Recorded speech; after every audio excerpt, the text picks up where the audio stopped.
It is so easy to stop and take a moment to celebrate your wins. We live in a society where the next thing is what we always focus on and what we revere and we hold up as the ultimate goal. And we're business owners and we realize that status quo means that our business is frozen, which really means that our business is shrinking and dying. And yes, you absolutely should set goals and you should set stretch goals, those ones that make you feel really uncomfortable, that you can't chart a course from point A to point B, the ones that just make you feel really uneasy and they are going to stretch you. Yes, set those goals. But on the way to get to those goals, you should have wins. You should have little things that you can celebrate. And that's what I want you to celebrate. Because yes, the destination is important. That goal, that ultimate thing that you are striving for is important. But I want you to celebrate the journey too. So in the focus of the destination, don't lose sight of the journey.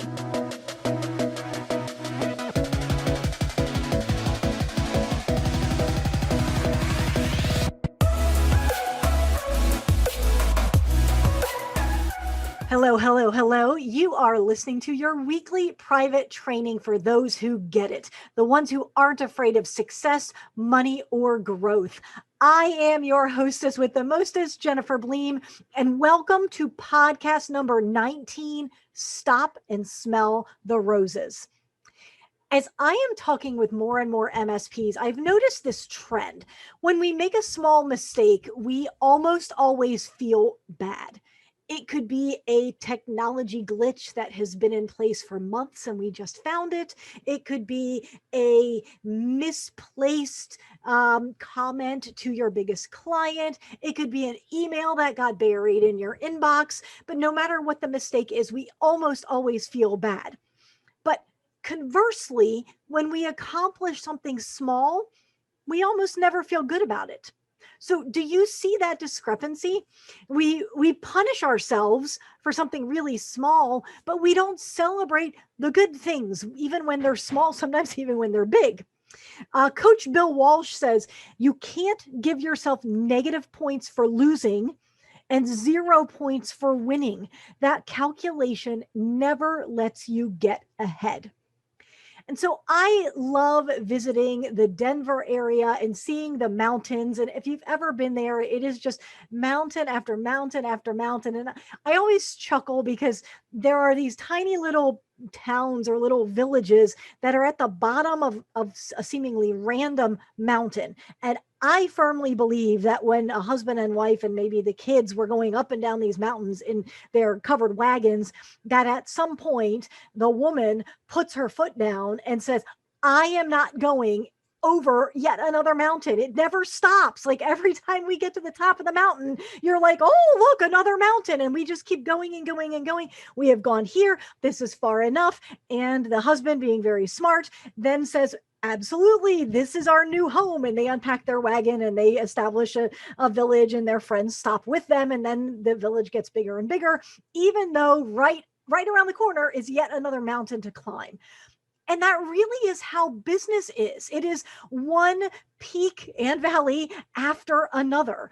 And so celebrating our goals and celebrating these small milestones, it's that business equivalent of getting to yet another peak, maybe taller than we've ever been before, further along than we've ever been before.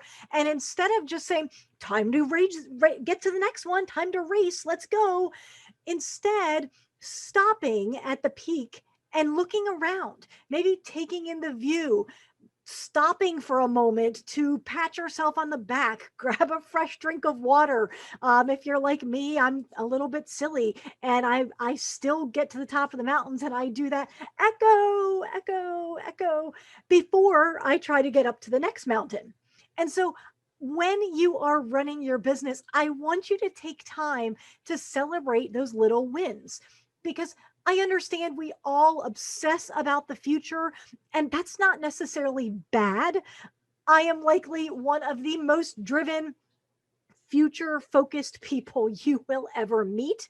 But if we've been conditioned to meet a goal, shrug off that feeling of achievement and happiness and immediately set another larger, bigger, stronger goal, then we have a very high probability of burning out.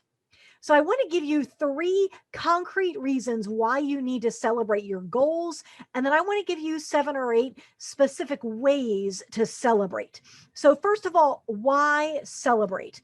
Well, number 1, it makes you feel good. It makes you feel happy. It actually changes your body, your physiology. It changes your psychology, which we'll talk more about in a minute. But physiologically, there are actually endorphins and chemicals in your brain that are released, and you feel incredible, which means that if you accomplish something and you don't celebrate it, you just robbed yourself of feeling that something that is very good. And you also robbed yourself of the reminder that this behavior, that's how I want to show up the next time I face a new challenge. And so it's this, by celebrating the challenge, you are reminding yourself that's how I want to show up the next time. And those endorphins, it's specifically dopamine, and that is it's a reward circuit in our brain. And when that pathway is opened up, we feel pride. We feel that pride of workmanship. We're proud of ourselves. We do want to pat ourselves on the back. And it's that dopamine. It gives us that feel good buzz about ourselves, about the world around us, about the business, about what we get to show up and do every day. And the dopamine also encourages us to keep taking action to move forward because we want to feel that release again. And incidentally, that dopamine, it's the same substance that gets people hooked on whatever their vice is, whether it's gambling or nicotine or alcohol or, Candy Crush. Essentially, it's the dopamine that creates this addiction. And so by celebrating your wins, you are almost gaming the system because you're getting yourself addicted to progress and to success. Now, if you don't celebrate, then you're taking away that rush. You are training your brain that your life and that your business is kind of ho-hum. It's not exciting. It's not important.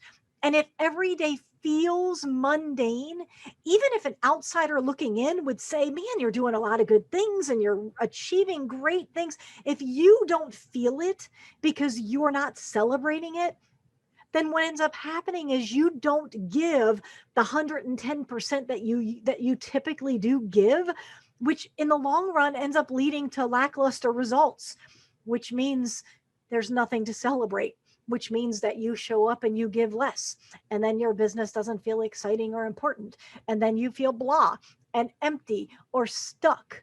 And so this lack of celebration, this is not just some crazy thing that Jennifer came up with.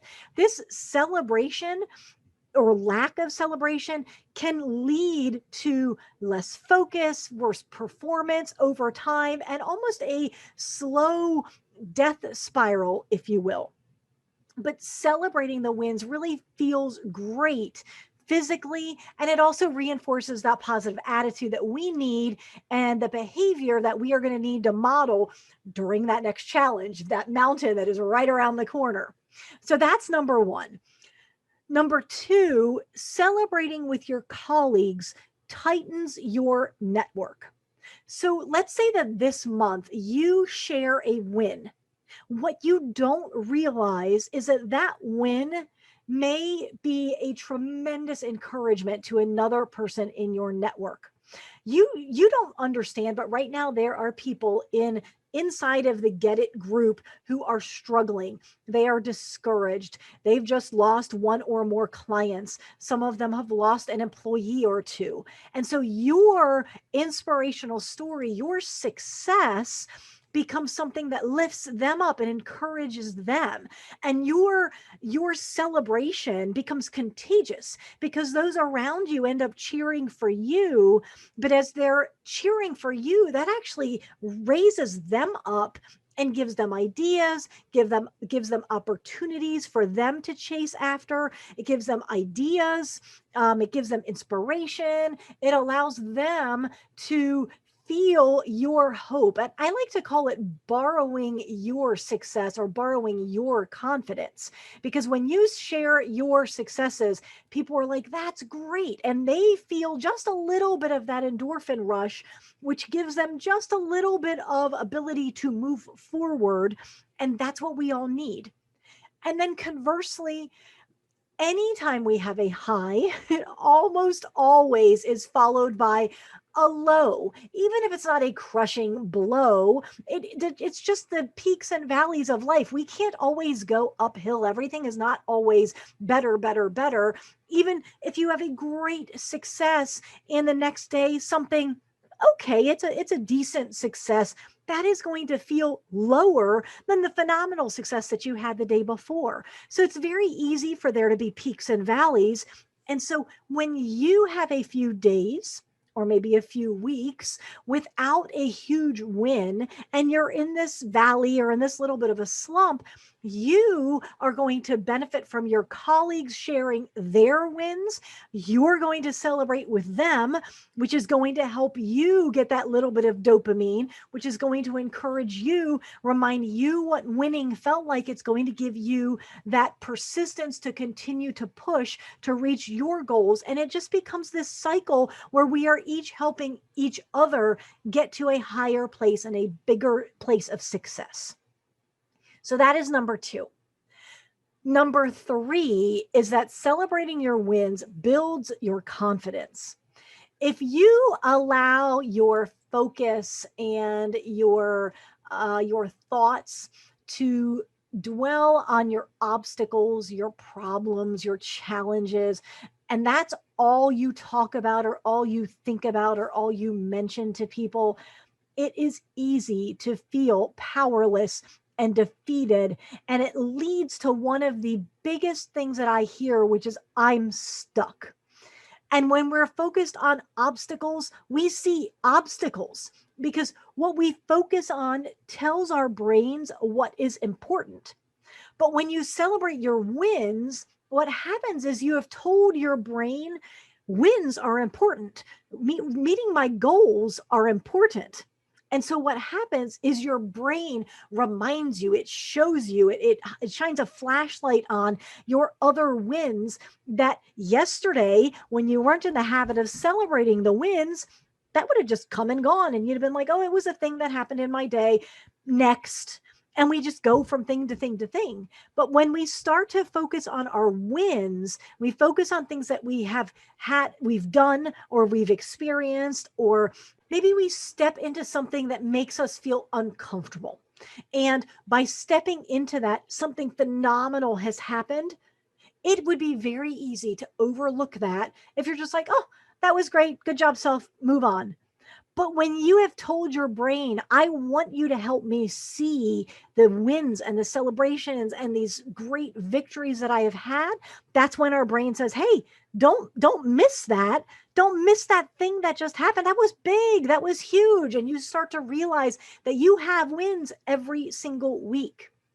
Now, the other thing that happens when you start to celebrate your wins, even if they are small, is that it starts to build your confidence bank. So you're putting another deposit in your confidence bank. Hey, look what I just did. Look what my team did. Look at the sale we got. Look at the client that we saved. Look at the great solution we just adopted. Look at the webinar I was just asked to host. Look at the joint venture or collaboration opportunity that I just negotiated or that landed on my lap. You are depositing this confidence, and you're able to leverage that for future larger successes. And it makes those larger uncomfortable steps slightly less uncomfortable and scary, because you can look back and say, well, look at all these other things that I did. But if you're not celebrating them, it's so easy to just go week after week after week without celebrating the wins and without building your confidence. And Dr. Jim Taylor says that confidence is so important because you may have all of the ability in the world to perform well. But if you don't believe that you have that ability, then you won't perform up to that ability. So by celebrating your wins, you are positioning yourself as a winner, which allows you to attract even more success. And winners win. Success begets more success. And so it is natural, if you are having success and you are recognizing that success, that you are just going to build on that success momentum, because your perception becomes your reality. So celebrate those goals. And if you look at all of the great sports, they celebrate their goals. There's always a scorecard there, or a scoreboard. At the very end, there's a trophy or a Super Bowl ring, or maybe a green blazer. But I want to encourage you to celebrate. Don't get in the habit of saying, oh, that was great, that was cool, next. What's the next goal? I want you to get yourself out of that habit. So, some ideas for how you can celebrate wins. Maybe it's a bottle of wine, or a meal at one of your favorite restaurants, or maybe it is a meal at a restaurant you have always wanted to go to, but you've just held back. Maybe you haven't felt important enough, or maybe it's a little bit pricey. So maybe that becomes a way to celebrate a win. When I meet this goal, we are going to go out, I'm just going to say, to Ruth's Chris and have a filet mignon, whatever it might be. But it could also be small. It could be your favorite drink at Starbucks. It could be a bar of dark chocolate you've been wanting to try and you just have never bought it for yourself. It could be, all right, women, this is mostly for you, but it could be a new pair of shoes or a piece of jewelry. I want to reset my wedding ring, and I just got the go ahead over the weekend. And that is going to be when I reach a specific, very large goal that I have set for my business. That is going to be my reward for that. But the sky is the limit on what you set as your rewards. So what motivates you? Is it a larger office? Is it a maybe a new desk? Is it the new microphone or camera you've had your eye on? I don't know what it is for you, but celebrate those goals. So right now, I am in the process of launching a very high touch, exclusive mentorship program. And you'll be hearing more about this later. But I have a specific goal that I am focused on. And when I hit that goal, I already have, I know what I'm going to reward myself with. It's a coffee bar inside of my office. I already have a red coffee maker picked out. It's fancy. It is not crazy expensive, but I could buy it today. But why do that? That takes all the fun out of meeting the goal. And then I have red coffee mugs to match. And all I've got to do is pick out the table. I'm not super worried about that. I've got a couple in mind, a couple is saved to my Amazon shopping cart and some other shopping areas. But I am going to reward myself once I get this launched and I reach a specific goal. So I want to share 8 specific ideas around goal setting and celebrating these wins. And this will be fast because I know we're tight on time. Number 1, set goals based on what you can control. So you can't control adding MRR to your book of business, but you can control how many prospecting offers you make, or how many pieces of direct mail, or how many times you reach out to existing prospects that are in your funnel. So set goals based on what you can control. Number 2, break down your larger goals into smaller goals. So perhaps what I could do is buy my coffee pot when I get partway to my goal, buy the mugs when I get to another level, and then buy the stand that they're going to go on when I ultimately reach the goal. So that's just one idea. Number 3, I just mentioned, reward yourself when you achieve those small goals. So number 2, break them down, break your large goals down into smaller goals. But number 3, reward yourself. Number 4, track your progress, whether it is on a spreadsheet, or it's on a checklist on a bulletin board, or it's on your homepage of lock screen of your phone, but track how you are doing. Number 5, shift your mindset. Thomas Edison said, I didn't fail 10,000 times. I found 10,000 ways not to make a light bulb.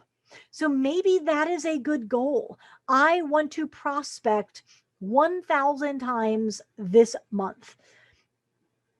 That's a goal. That's a goal that you can control. That is a goal you are 100% in charge of and in control of being able to achieve, assuming that your arms don't fall off and your voice doesn't die. So shift your mindset and set goals around that.